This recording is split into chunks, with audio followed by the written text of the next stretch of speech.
کہا چاچا یزید کا لشکر تو بڑا ہی بزدل ہے، اگر چند قطرے پانی میرے حلق سے گزرے تو میں سارے کاٹ کے لے آؤں گا آپ کے پاس، چند قطرے۔ لیکن تھوڑی دیر گزری، عمر بن سعد کہنے لگا اکیلے اکیلے جاؤ گے تو علی کا پوتا ہے، یہ سب کو مار دے گا، کٹھے جاؤ۔ چاروں جانب سے تیر برسے، ایک تیر لگا آ کے گردن کے پیچھے، بس جناب سیدنا قاسم بن حسن گھوڑے سے نیچے گرے تو جناب زینب حوصلہ کر کے آنسو سمیٹ کے کہنے لگی میں دیکھ رہی ہوں پردے کے پیچھے سے حسین میرے بھائی کا بیٹا گر گیا ہے، جا اسے اٹھا کے لا۔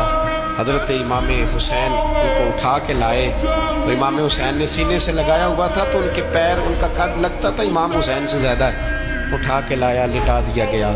امام حسین کے اپنے بڑے بیٹے میدان میں نکلنے کو علی اکبر نام ہے، جب جن لوگوں نے حضور کو نہیں دیکھا تھا وہ جب کہتے نا ہم نے نبی پاک کا دیدار نہیں کیا تو بتاؤ کس طرح کے تھے، تو بتایا جاتا تھا کہ جناب علی اکبر کا دیدار کرو، ہم شبیہ مصطفیٰ۔ اور جب وہ گلیوں میں نکلتے تھے تو عورتیں چھتوں پہ چڑھ جاتی، جناب علی اکبر رضی اللہ تعالیٰ عنہ تلوار لے کے میدان میں نکلے،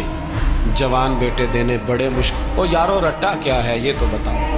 کہ ظالم آدمی حکمران ہے یار، یہ رٹا ہے، ایک ظالم کا رستہ روکنا ہے، اس رٹے کے لیے ہم شبیہ مصطفیٰ